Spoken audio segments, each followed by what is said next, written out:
Welcome back to Leader, where we discuss all things leadership, inspiring and motivating the people around us to work together towards a common goal, vision, or strategy.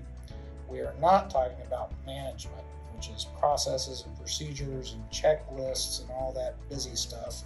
That is about getting results from people using processes and procedures. So today, we have a very, very exciting guest, someone that I've worked with for the last several years.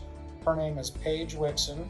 She is the Director of Federal Services for GBA Builders, and she is a federal government contracting guru who knows more acronyms than most people can count to. So with that, I'd like to welcome Paige Wixson.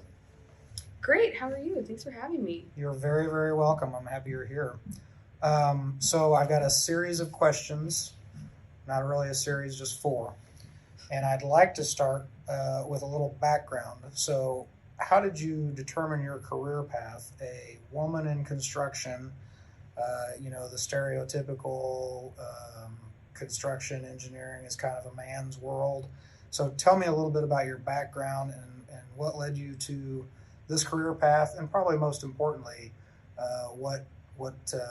let's start there and then I'll move on to the next one. Okay. I will say growing up, I had zero probably intentions of being in construction. So I first thought I was going to be a teacher. I really liked the planning and organization portion of that, I guess, which kind of plays into my day-to-day now, but didn't know that at the time. So I got my first job as working at a daycare, which quickly discovered that was not for me. So that was a good ruling out.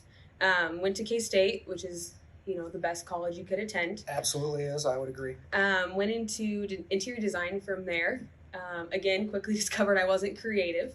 So that again helped, eliminate another career path. So that's two strikes, but two. I'm not counting. Third time's a charm. Two strikes. Yeah, third time's a charm. So throughout interior design, I learned quite a bit about the construction field and all the different avenues you can go into, which was really interesting. So I ended up moving into that, graduating from K-State with my construction degree, which I'm sure you can attest to. It kind of came full circle, overseeing, as a teacher, you're overseeing just a different age group, which now, we're overseeing adults. Well, overseeing adults might be a stretch. Some of us may not quite qualify yet. No, that's a great intro, and it hadn't dawned on me how closely our desires have aligned in terms of teaching and coaching and construction and leadership. When I got out of K-State, I told myself I was only going to work in construction for 10 years to build a resume and get the experience, and then I wanted to go back and teach. So that's fascinating. I did not realize that.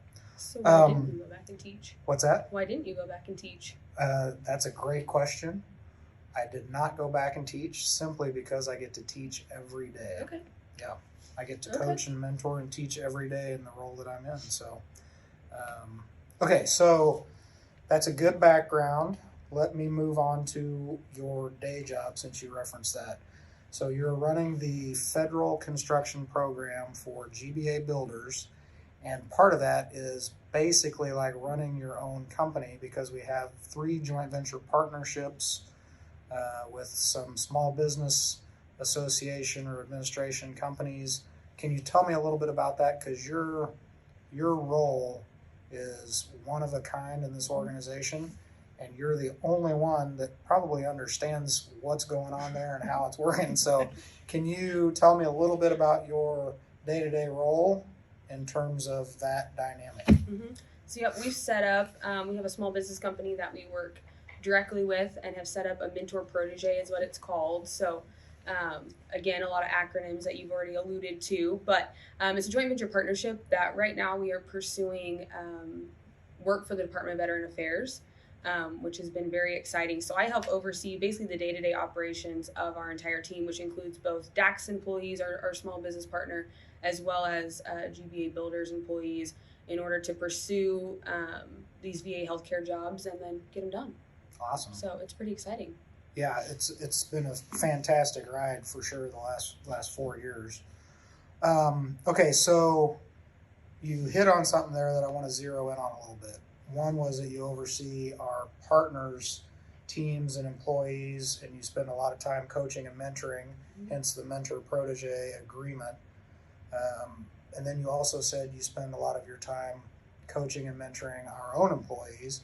So that begs the question, can you help me understand your leadership style as it applies to that unique dynamic role that you're in? Some may say my leadership style is similar to a unicorn in a sea of donkeys, which I like to, refer back and reflect on quite a bit. But so I got to pause the interview for just a minute because that's hilarious. Paige and I, several years ago, were in a seminar, a leadership seminar, and one of the exercises was to develop our personal brand, and her personal brand was, I'm a unicorn in a sea of donkeys. That's I haven't heard that in a while, and that brought back funny memories. Yeah. Thank you for that. Okay, sorry to interrupt. Keep going. So I think that really the thing I focus on mostly is I think I'm good at reading people as well as communicating with different individuals, and you have to really vary your style with, my JV partner, internal, external, whoever the case may be. So I think that's something that I really focus on is communication with everyone. So you are hitting something that is near and dear to my heart, communication. So can we break that down a little bit?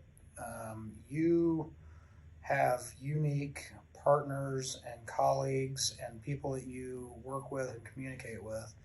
And for years I've said, when people ask me, what does a construction manager do? What does a project manager do? My canned response is, well, we wear a lot of hats. We have to be able to communicate with the architect and with the engineer and with the subcontractor and the attorney and the accountant and the C-suite owner. And so what you're hitting on there is something I've said for years, which is spot on. I think that to be great in this role, you have to have very dynamic communication skills, which then begs the question about being a good listener, being able to read your audience, which you hit on. So that piece of your leadership style resonates really, really well with me in terms of those requirements to wear a lot of hats or know your audience and be a great listener and change your style to your audience. That's all fantastic intel. So thank you for saying that. Okay, now, was there anything else about your leadership style? No, I will just add, I heard a cool phrase, which I think we've talked about a little bit before, but I've been trying to incorporate it in my daily life is don't believe everything you think.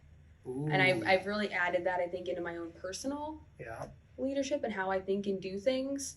Okay. Because it's not always going to be exactly how I always thought it was, or trying to expand my thoughts. So is it okay if I add on to that? Sure. That's a good one. That's a really good one. Don't believe everything you think.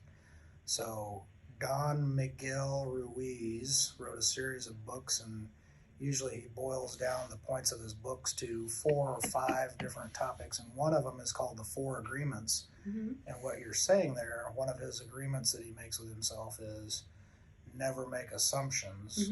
And that's kind of what you're hitting on. Yeah, that's awesome. Never make assumptions and never take anything personally. So if you can never or always believe. What was it again? Don't believe everything you think. Don't believe everything you think. Yeah, that avoids assumptions and jumping to conclusions and taking things personally. That's awesome. Okay, next question. And this is perfect timing for the time of year we're in. You also, in addition to running a very complicated and complex piece of our business, you also thrive at running our internship program and college recruiting program. Tell me a little bit about that, and for example, what do you love about doing that, working with the young people? Yeah, so I've gotten now the opportunity for 2 years to help recruit our college interns, and I will say the most fun is watching them, on their first day. show up and then get to work with them, for 2 or 3 months, however long, and then at the end, how much progress that they've made. So let me interrupt you there because I just got to a really interesting thought. Okay. So we didn't get too personal, but I happen to know that you're a mother, and so when you see the young people come in for the first day, are you really interested in taking like first day of school pictures? Because I think that would be fun to take first day of school intern pictures and then frame them and put them on the wall. Yeah. What do you think about that? We should. That's a really good idea. And have them hold up, the sign that has what they want to be when they grow up on there, and see if that changes at the end. Ooh, that's a good idea. That's a good idea. Okay, sorry, I veered us off the track there. No, that's good. Well, I will say, at the end, they always get asked, what their favorite part of the summer was, and I think last summer that was probably the most fun thing to hear, because what I thought would be the most fun thing that they had didn't always line up with what they thought was, the most fun. So that was a favorite topic of mine. Specifically, our interns last year had a unique problem-solving adventure when they were traveling, and that ended up being a really good lesson for them on how to, think on their feet and pivot and do whatever they needed to do while they were traveling on their own without, I guess, adult supervision, we can say. So that was most fun to see how much they, learned and grew in just that one little experience that they had. So when you say that the things they thought were the most fun and the things you thought they would say were the most fun, is that, since this is a family show, is that something you can talk about, or do you have an example of that? Yeah, I thought that they would talk about, I don't know, a project they got to go visit because they went to 5 or 6 different job sites, which they did. They enjoyed that. But I remember, I think it was both Kim and Kristen said one big learning experience they had was when they were in Denver and they couldn't get a rental car, and it took them forever to get this rental car, and they had to go to multiple places, and it was just a big ordeal. But they ended up figuring it out all on their own without my help.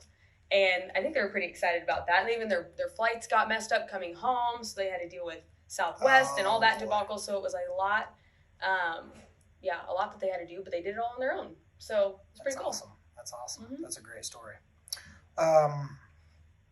What else on interns and recruiting? Anything else that you want to hit on?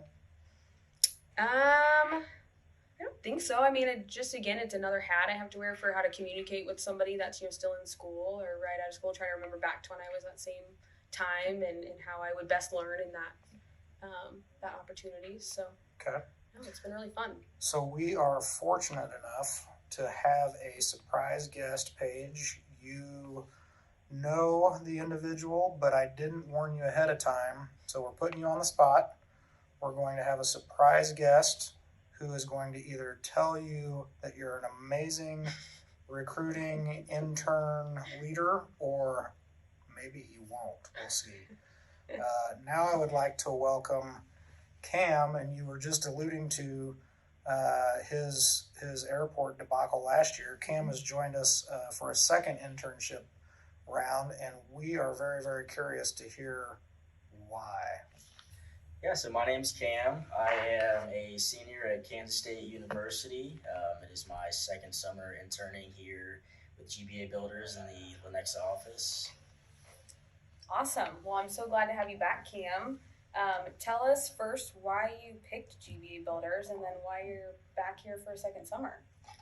Yeah, so really just from the interview process to my first day, it felt like home, felt like a family. As cliche as that sounds, something that drew me in was kind of the different markets that Builders serves, whether that be life sciences, federal, pharmaceutical, industrial, mission critical, just different markets. A lot higher risk, and I feel like the reward is a lot higher. Mm-hmm. Awesome. Good deal. And working with me every day, right? That's right. Great. That's right. Okay, good. So what advice do you have for, the next round of interns coming future summers? Yeah, absolutely. Advice, I would say, really just, as cliche as it sounds, again, be a sponge. Whatever questions you have, ask them. Those around you that know a lot more than you, soak everything up. Whether your interest is in the field or the office, it doesn't hurt to ask. Really, whatever you want to do, I'd say ask and shoot for the stars. Awesome. No, that's great. We love having you back again, so I'm really glad that you're here. Awesome feedback, Cam. So welcome back, and I think this is all we have for today. Cam, thank you again for coming on and surprising Paige. Yeah, you're welcome. Thanks for having me. And Paige, thank you very much for entertaining me with the unicorn and a sea of donkeys joke. That one's a timeless one that will never go away. Yep. Thanks for coming on, and I always enjoy the discussion, so thank you. Thank you for having me. You're very welcome, very welcome. So our next podcast guest will be Jim Jarrett, president of GBA A&E Services, or president of George Butler Associates. Thanks everybody for listening, and we look forward to the next one.